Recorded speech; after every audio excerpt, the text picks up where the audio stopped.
ఇది రామాయణ కాలం నాటి విషయం. అక్కడ సేతు నిర్మాణ పనులు జరుగుతూ ఉన్నాయి. వానర సైన్యం మొత్తం ఈ పనిలో మునిగిపోయారు. వానరులు పెద్ద పెద్ద రాళ్లను ఎత్తి సముద్రంలో వేస్తున్నారు. ఈ పని సాగుతుంది. అప్పుడొక చిన్నారి ఉడితొచ్చింది. చిన్న చిన్న మట్టి ముద్దలను తీసుకుని సముద్రం దగ్గరకు వెళ్ళి ఆ రాళ్ల దగ్గర పెడుతుంది. ఎంత వీలైతే అంత ఎత్తుకుని వెళ్ళి పెడుతుంది. అది ఆ పనిని రోజంతా చేస్తూనే ఉంది. తరువాత శ్రీరాముడు ఇదంతా చూస్తాడు. ఆ చిన్నారి ఉడతను తన చేతిలోకి తీసుకుంటాడు.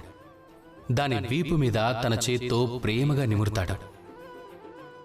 ఏమన్నారంటే, ఉడత మీద ఏ గుర్తులున్నాయో ఆ 3 గుర్తులు శ్రీరాముడి 3 వేళ్ల గుర్తులు అని.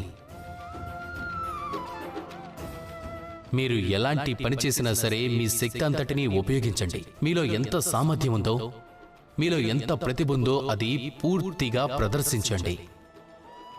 ఈ విధంగా పని చేయండి, ఎలా అయితే ఆ చిన్నారి ఉడత చేసిందో. అందుకే శ్రీరాముడి కథలో అది కూడా అమరురాలైపోయింది. పూర్తి శక్తిని చూపించండి, సామర్థ్యాన్ని పూర్తిగా వినియోగించి మరీ పనిని చేయండి. ఏదైనా పనిని చేయటానికి ఇదే శ్రేష్టమైన మార్గం.